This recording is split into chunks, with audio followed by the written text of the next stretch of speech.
नमस्कार मित्रांनो, शुभविवाह मालिकेच्या आजच्या भागामध्ये आता रागिनी ही फाईलमधून म्हणजे बॅगमधून फाईल घेते आणि ती आता काकाला दाखवते आणि म्हणते की हे बघा, ह्या फाईल्स आहेत, या फाईल्स मी घेऊन चालले होते. त्यावेळेला राजा काका म्हणतो की कुठे तू हे सगळं घेऊन चालली होतीस? त्यावेळेला ती म्हणते की हे सगळं मी अथर्वने म्हणजेच माझ्या मुलाने जो काही घोळ घालून ठेवला आहे तो निस्तरण्यासाठी म्हणून मी तिकडे चालले होते. खरं तर आपले जे के असोसिएट्स आहेत ते खूप जुने वेंडर आहेत आणि त्यामुळे आपल्याला त्यांच्याबरोबर काम करणं हे अगदी महत्त्वाचं आहे.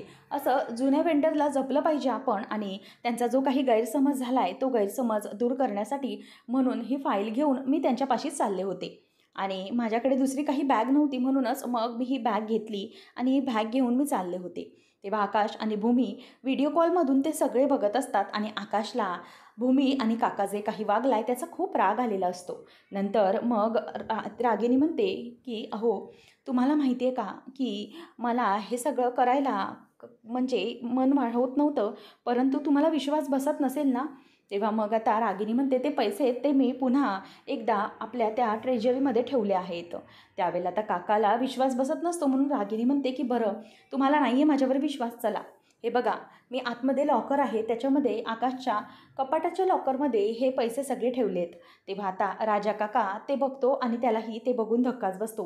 म्हणजे रागिनीवर आपण चुकून संशय घेतला की काय याचंही त्याला वाईट वाटतं. आता रागिनी म्हणते की बघा ना, तुम्हाला विश्वास नव्हता ना, बघा हे पैसे मी जसे त्या तसे बॅगमधून काढून या लॉकरमध्ये ठेवलेले आहेत. मला कळतं आहे तुम्हाला जे काही वाटतं आहे, परंतु खरंच मी असं काही केलेलं नाही आहे. मी असं काहीच करत नाही आहे. माझ्याकडून खरंच कुठली चूक आता मी करणार नाही. एकदा मी आकाश आणि भूमीला फसवलं आहे आणि त्यामधून मला फार मोठा झटका बसला आहे. तर मग मी पुन्हा तसं का करेन? मी पुन्हा आकाश आणि भूमीला का फसवू? मला तुम्ही सांगा ना.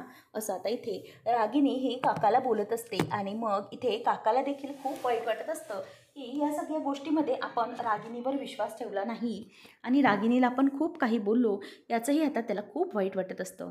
नंतर मग रागिनी म्हणते की खरंच मला इतकं वाईट वाटतं आहे, आता इथून पुढे मी आकाशवर कुठल्याही प्रकारचं म्हणजे दुःख आणणार नाही. खरंच मी हात जोडते तुमच्यासमोर, माझ्यावर प्लीज असं भालंट आणू नका हो तुम्ही. मला या सगळ्याचा खूप त्रास होतो आणि आकाश भूमीला एकदा फसवल्यानंतर जो त्रास मला झाला आहे तो मला पुन्हा कोणालाही द्यायचा नाही आहे. मग आता इथे राजा काकालाही रागिनीचं ते म्हणणं खरं वाटू लागतं. रागिनी म्हणते की प्लीज माझ्यावर तुम्ही विश्वास ठेवा, अगर नका ठेवू. मी आकाशलाही म्हणत होते की माझ्यावर हे असले जबाबदारी बाबा नको देऊस ऑफिसची पुन्हा, म्हणूनच मी ती जबाबदारी घ्यायला तयार नव्हते. परंतु आता मला ती घ्यायला लागली आकाशमुळे. आता मी घरी जाते आणि पहिले त्याला सांगते की बाबा मला या जबाबदारीतून तू मुक्त कर. त्यावेळेला मग आता राजा काका म्हणतो की खरंच ऐक ना रागिनी, अशी हात जोडू नकोस प्लीज, आणि प्लीज आकाशला हे मात्र काही सांगू नकोस. हे प्रकरण इथल्या इथे थांबव प्लीज. आता हे घरात आणखी या सगळ्याची चर्चा नको मला. खरंच मलाही खूप वाईट वाटतंय. तेव्हा मग आता रागिनी म्हणते की ठीक आहे, तुम्ही जसं म्हणाल तसं मी करेन. खरं तर आकाशची इच्छा होती म्हणूनच मी तसं केलं. आता तुमची जर इच्छा असेल तर मग मी तसं चुकीचं वागणार नाही. तुम्ही जसं म्हणाल तसं मी ऐकण्यासाठी तयार आहे. तुम्ही जे म्हणाल ते मी करण्यासाठी तयार आहे, परंतु प्लीज असं करू नका. आणि शेवटी तुम्ही माझे नवरा आहात, माझे हक्क आहे तुमचा. त्यामुळे तुम्ही जे काही म्हणाल ते मी ऐकायला तयार आहे. तुम्ही जर म्हणत असाल की आकाशला नको सांगू तर मी नाही सांगणार, परंतु प्लीज प्लीज मला या गोष्टीवरून तुम्ही पुन्हा आता बोलू नका. खरंच मला या सगळ्याचा खूप त्रास होतोय, असं ती आता बोलत असते. त्यानंतर मग आता रागिनी जे काही बोलत असते त्याचं राजा काकाला खूप वाईट वाटतं आणि त्याला मनातून खरंच असं वाटत असतं की आपण खूप मोठी चूक केलेली आहे. आता रागिनी म्हणते की प्लीज आता त्या गोष्टीची वाच्यता मला नको आहे. राजा काका म्हणतो की हे बघ रागिनी, मी चुकलो, मला कळलं आहे प्लीज, पण तू आता या गोष्टी पुन्हा कुठेही बोलू नकोस प्लीज, आणि स्वतःला आवर. आय एम व्हेरी सॉरी, मला माफ कर, असं म्हणून आता राजा काका तिची माफी मागतो. त्याच वेळेला आता इथे रागिनी ही डोळे पुसते आणि म्हणते की प्लीज अहो, तुम्ही अशी माझी माफी मागू नका. मला खरंच खूप आणखी अपराधी असल्यासारखं वाटतं, म्हणून प्लीज तुम्ही आता माझी माफी मागू नका, असं राजा काकाला ती बोलत असते. आणि त्याच वेळेला आता इथे राजा काका हा तिथून काही न बोलता निघून जातो. परंतु रागिनी जाता जाता त्याला म्हणते की प्लीज अहो, माझ्यावर असा तुम्ही अविश्वास दाखवू नका, मला मेल्याहून मेल्यासारखं होतं. आणि काका तिथून निघून जातो. भूमीला मात्र धक्का बसतो की आपण खरंच खूप मोठी चूक केली आहे का रागिनी आत्याच्या बाबतीत. तेव्हा आता लगेच आकाश म्हणतो की भूमी, बघितलंस तू, अगं काय गरज होती हे सगळं तुम्हाला करण्याची? आता तरी तुझा विश्वास बसलाय ना की मी आत्यावर जबाबदारी देऊन योग्य केलंय? तेव्हा भूमी म्हणते, "आकाश हे बघ, पण मला एकच वाटतंय, ते काही असेल ते असेल, परंतु ऑफिसची जबाबदारी तू दुसऱ्या कोणावरही टाकायला कामा नये. आकाश, ऑफिसची जबाबदारी फक्त तू घेतली पाहिजेस, असंच आणि इतकंच मला वाटतं, बाकी माझं दुसरं काही म्हणणं नाही आहे." आकाश म्हणतो, "भूमी, पण अगं तू बघितलंस ना, सध्या आपली काय परिस्थिती आहे आणि म्हणूनच मी आत्यावरही सगळी जबाबदारी टाकली, परंतु तू तू त्याचा खूप चुकीचा विचार करतेस भूमी. प्लीज अगं या सगळ्यातून बाहेर ये. अगं आत्याबद्दल आता तरी तुम्ही चुकीचा विचार करू नका. प्लीज मला तर आता खरंच खूप राग आला या सगळ्याचा. आत्याला किती वाईट वाटलं असेल." असं म्हणून आता आकाश हा तिथून निघून जातो आणि भूमी विचार करते की नाही, मला आताही असंच वाटतंय की नक्कीच काहीतरी चुकीचं घडतंय. भूमी ही विचार करत असते की आत्या काही दुसरं करण्याचा प्रयत्न करत होत्या का? नक्की काय असेल त्यांच्या मनात, असा तिच्या मनात विचार सुरू असतो. त्याच वेळेला पौर्णिमाने बरं मला कळवलं, म्हणजे ही पोरगी मला बरोबर फोन करत होती म्हणून तरी आता या सगळ्यातून सुटले, नाही तर आज मी रंगेहात पकडले गेले असते.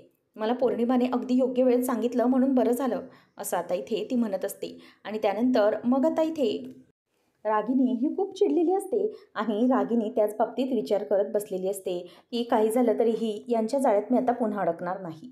नंतर पारितोष आणि अमोली यांचं सेलिब्रेशनची वेळ असते. पारितोष आता अमोली आणि त्यांच्या लग्नाला 3 महिने पूर्ण झालं त्याचे सेलिब्रेशन करणार असतात. त्याच वेळेला आता इथे पारितोष हे सगळं खूप छानपैकी तयार करत असतो. कॅन्डल वगैरे सगळे काही त्याने पेटवलेले असतात. आणि तेव्हा अमोली येते आणि म्हणते की wow, what a beautiful ambience, किती छान वाटतं हे सगळं. तेव्हा मग अमोलीला तो म्हणतो की हे बघ, आज खरं तर आपल्या लग्नाला 3 महिने पूर्ण झालेत आणि या 3 महिन्याचं सेलिब्रेशन म्हणून आपण असे दोघंजणही एकत्र येणार आहोत. आणि खरंच मला तुझ्यासाठी हे सरप्राईज द्यायचं होतं, म्हणूनच मी इथे आलो. खरं तर मला केक कट हा आपल्या मनीमाऊसोबतच करायचा होता. तेव्हा पण ती झोपली, खूप झोपाळलेली होती. "झोपली आहे का गं ती?" तेव्हा मग ती म्हणते की "हो, आत्ताच झोपल्यात मॅडम आणि म्हणून मी खाली आले." तेव्हा मग आता अमोलीला तो म्हणतो की "बरं ये." आणि मग ते दोघं एकमेकांच्या समोर बसलेले असतात. आणि पारितोष म्हणतो की "happy 3rd month anniversary my sweet little बायको." तेव्हा मग आता ती देखील म्हणते की "yes, thank you very much and same to you my dear husband." असं म्हणून आता दोघंजणी एकमेकांना विश करतात. आणि मग ती खूपच खुश असते. ती म्हणते की "पारितोष, खरंच तू माझ्या आयुष्यात आलास आणि माझं आयुष्य पार बदलून गेलेलं आहे. खरंच माझ्या आयुष्यामध्ये तू खूप सुख आणलेलं आहेस आणि त्यानंतर आपलं लग्न झाल्यानंतर तर 3 महिन्यांमध्ये मी खूप जास्त खुश आहे, जेवढी मी कधीच नव्हते. आणि त्यानंतर आता आपल्या आयुष्यात हे पिटुकली मुलगी आली आहे मनीमाऊ, त्यामुळे आणखी सुखकर बनलं आहे ना आपलं आयुष्य. खूप सुंदर झालं आहे सगळं." असं म्हणून आता दोघंजणही खूप खुश असतात.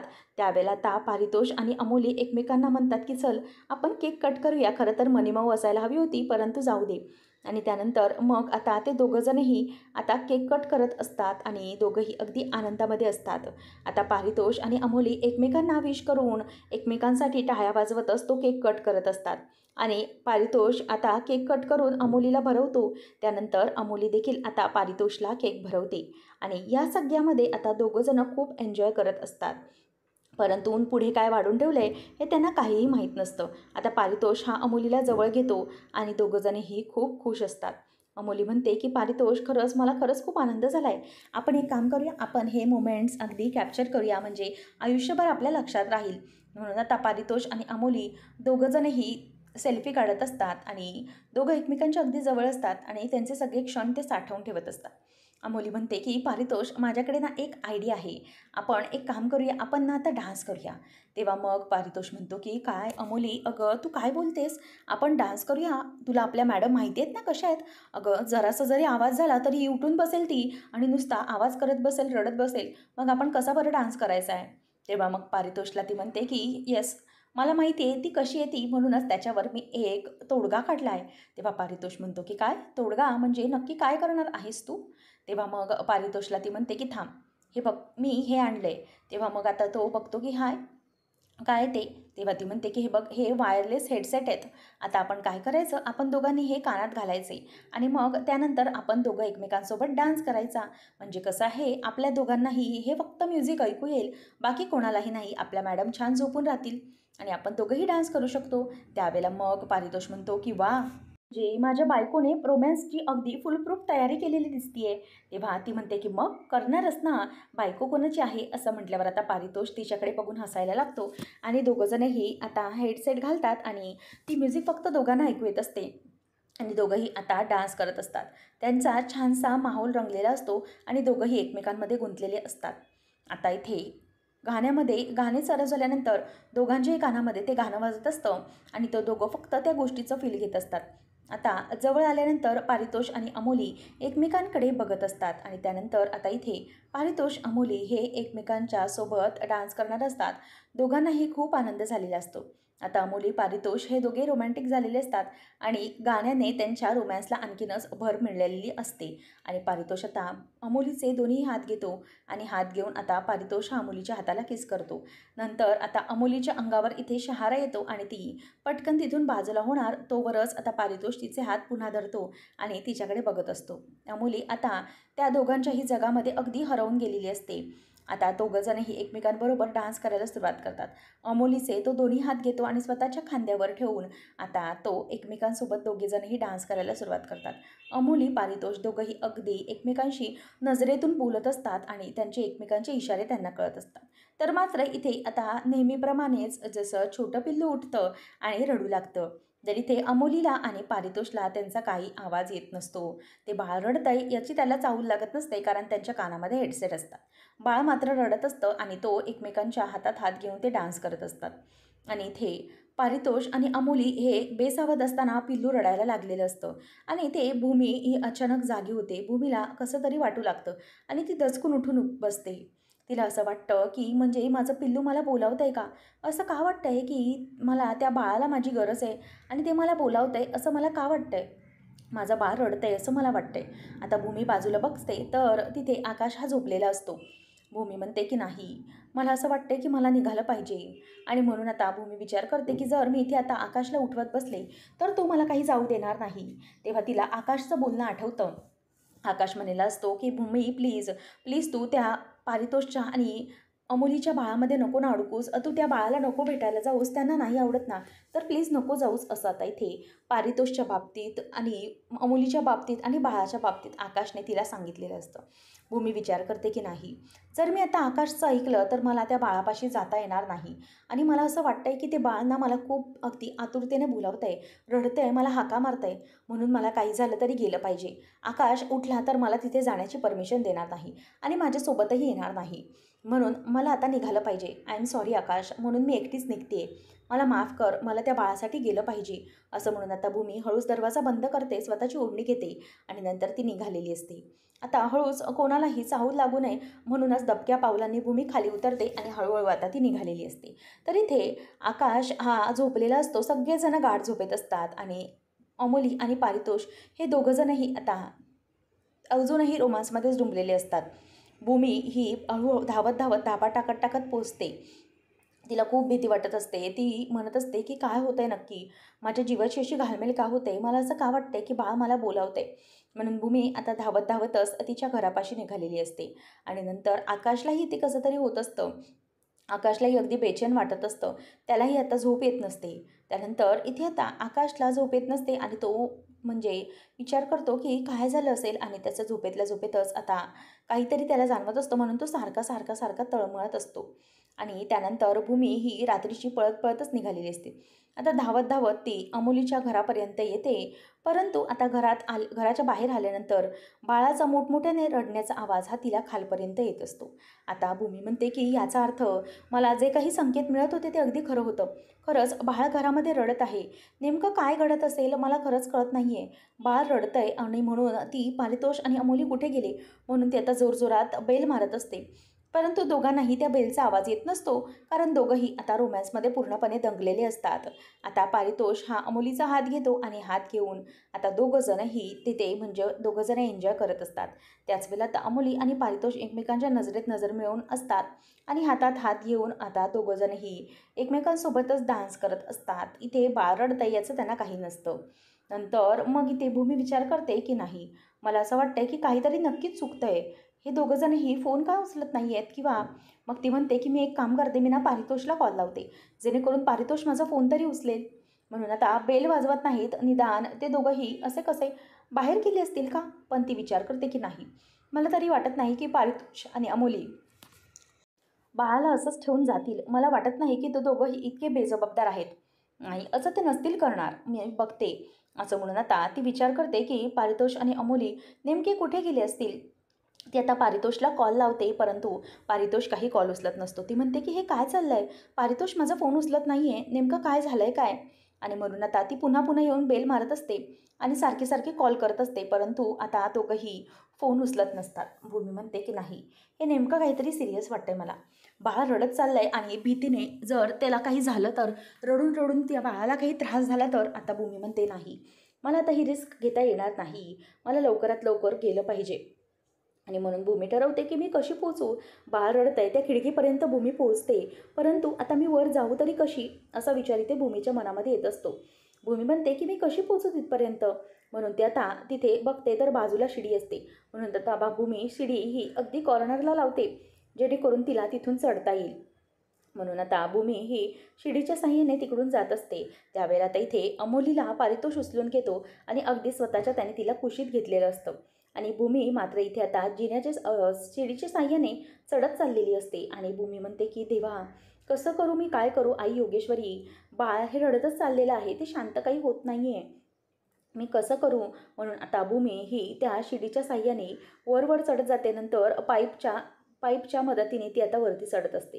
ती अडकलेली असते. ती म्हणते की आई योगेश्वरी, प्लीज मला माझ्या बाळापर्यंत पोचण्याची शक्ती दे, ते बाळ रडतंय, त्याच्यापर्यंत पोचण्याची ताकद माझ्यामध्ये दे, असं भूमी आता बोलत असते. आणि ती वरती चढत चाललेली असते. इथे अमोलीला पारितोष खाली उतरवतो आणि दोघंही आता पुन्हा एकमेकांकडे बघण्यात गुंग झालेले असतात. बिचारं बाळ हे नुसतं रडत असतं आणि आवाज करत असतं. त्याला खूप त्रास होत असतं की कोणी त्याच्याकडे येत का नाही आहे. परंतु त्याची आई भूमी ही त्याच्यापर्यंत हळूहळू पोचत असते. आता भूमी ही कसंबसं जात असते, परंतु भूमीचा मध्ये मध्ये पाय घसरत असतो, कारण ती त्या पाईपच्या आधाराने वर जाण्याचा प्रयत्न करत असते. त्यावेळेला आता इथे भूमी मात्र घाबरत असते की आई योगेश्वरी, प्लीज मला वाचव, मला बाळापर्यंत जाऊ दे. नंतर आता आकाश हा तळमळतो आणि भूमीच्या अंगावर हात टाकतो. आणि हात टाकल्यानंतर त्याच्या लक्षात येतं की भूमी बाजूला नाही आहे. त्याचे पटकन डोळे उघडतात आणि समोर बघतो तर भूमी तिथे नसते. आकाश म्हणतो की भूमी कुठे गेली आहे. आणि मग आता त्याला टेन्शन येऊ लागतं की अचानक भूमी कुठे गायब झाली आहे. आणि मग आता इथे आकाश हा विचार करतो की भूमी कुठे गेली आहे. आणि मग आता त्याच वेळेला तो उठतो आणि घाबरतो. बाथरूमच्या इथे जाऊन बघतो तर भूमी तिथे नसते. आता भूमी मात्र इथे खूप त्रास सहन करून वर चढण्याचा प्रयत्न करत असते. मध्ये मध्ये तिचे पाय घसरतात, परंतु ती आता वरती चढत असते. आता पारितोष हा अमोलीच्या गालाजवळ येतो आणि तिला गालाला तो किस करत असतो. परंतु बाळाचं इथे रडणं मात्र सुरूच असतं. बाळ हे जोरजोरात रडतच असतं. त्यावेळी आता इथे पारितोष म्हणतो की खरंच मला इतकं शांत वाटतंय म्हणून सांगू, खरंच अमोली मला खूप छान वाटतंय आज तुझ्याजवळ असं एकत्र असताना, खूप छान वाटतंय मला. आणि पारितोषला अमोली देखील म्हणते की हो, आजचा हा दिवस मी कधीही विसरू शकणार नाही. आता भूमी ही पाईपच्या साह्याने वरती पोचलेली असते आणि तिथे जे भिंतीसारखं बांधलेलं असतं, आता ते भिंतीसारखं बांधल्यानंतर भूमी आता तिथून हळूच पाय टाकून बघत असते. आणि पाय टाकल्यानंतर ती आता हळूच स्वतःला वाचवते आणि म्हणते की आई योगेश्वरी मला मदत कर.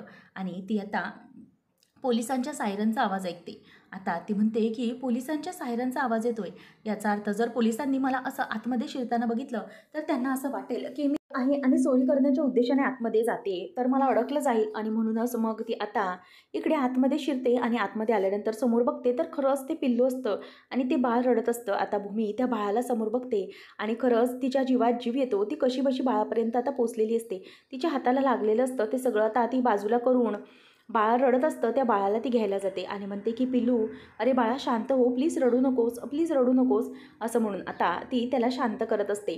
आणि भूमी म्हणते की ओले बाळा, नाही रडायचं, आता मी आली आहे ना, अजिबात घाबरू नकोस. परंतु आता इथे तोपर्यंत अमोली आणि पारितोषने म्हणजे त्यांचे जे कानावरचे हेडसेट असतात ते काढून ठेवलेले असतात आणि दोघं एकमेकांशी गप्पा मारत असतात. आता पारितोष हा अमोलीच्या खांद्यावर डोकं ठेवून बसलेला असतो. नंतर तो तिच्या मांडीवर डोकं ठेवून असतो. नंतर आता अमोली म्हणते की हे बघ, काही झालं तरीही पारितोष सगळं काही छान आहे, सगळं व्यवस्थित झालं आहे, आपलं लाईफ आता पूर्णपणे सेट झालं आहे. आणि तेवढ्यातच आता भूमीच्या म्हणजेच पायाने एका खुळखुळ्यावर पाय पडतो आणि त्याचा आवाज होतो. आता ते दोघं घाबरतात आणि म्हणतात की आपल्या मनीमाऊच्या रूममधून कसला आवाज आला, कोणी गेले तर नसेल ना, असं म्हणून ते दोघंही धावत धावत जातात. तेवढ्यातच आता तिथे पारितोष आणि अमोली पोचलेले असतात. आणि अमोली म्हणते की पारितोष ही बघ आणि पारितोष म्हणतो की भूमी तू इथे कशी काय. आता दोघंजणही खूप घाबरलेले असतात आणि भूमीला रूममध्ये पाहून अमोली खूप चिडलेली असते. पुढच्या भागामध्ये आपल्याला पाहायला मिळतं की आकाश आलेला असतो आणि तो म्हणत असतो की अथर्व, मला जरा प्लीज सांगशील का की तुमच्याकडे भूमी वगैरे आली आहे का किंवा मानसीशी बोलण्यासाठी वगैरे ती आली आहे का. तेव्हा अथर्व म्हणतो की नाही, अरे भूमिताई नाही आली, आम्ही झोपलेलो. तेव्हा आता अमोली चिडते आणि म्हणते की भूमी तू इथे काय करतेस, तू आमच्या रूममध्ये कशाला आली आहेस. अगं तुला काही कळतंय का, तुला आम्ही बाळाला भेटू देत नाही आहे, त्याला बघू देत नाही आहे, याचा अर्थ तुला कळत नाही आहे का की आम्ही ते सगळं मुद्दाम करतोय. तू बाळापासून लांब राहावीस, तुझी बाळावर सावली पडू नये यासाठी आम्ही हे सगळं करतोय, हे तुला कळत नाही आहे का. इतकं सांगूनही तुला का समजत नाही आहे. असं आता अमोली ही तिच्यावर ओरडत असते. भूमीला मात्र खूप वाईट वाटत असतं. आता अमोली तिला पुढे म्हणत असते की भूमी मला सांग, तू नक्की इथे कशाला आली होतीस. अगं तुला बाळ हवं होतं म्हणून तू बाळाला चोरण्यासाठी वगैरे आलीस का. माझं बाळ चोरण्यासाठी तू माझ्या घरात शिरली आहेस का. असं अमोली आता तिला विचारते. त्यावेळेला भूमीला मात्र खूप धक्का बसलेला असतो. इतकं सगळं मोठे मोठे आरोप तिच्यावर लावले जात असतात. हे मात्र भूमीला आवडत नसतं. भूमी म्हणते की अमोली अगं प्लीज तू असं काही बोलू नकोस. परंतु अमोली म्हणते की तू बाळ चोरण्यासाठी आलीस खरंच. आता मात्र भूमीला या सगळ्याचा जबरदस्त मोठा धक्का बसलेला असतो. आता आकाशला भूमी सापडत नसते. नेमकं पुढे काय घडणार हे पाहणं रंजकतेचं ठरणार आहे. अशाच मालिकांच्या अपडेटसाठी आजच आपल्या चॅनलला सबस्क्राईब नक्कीच करा.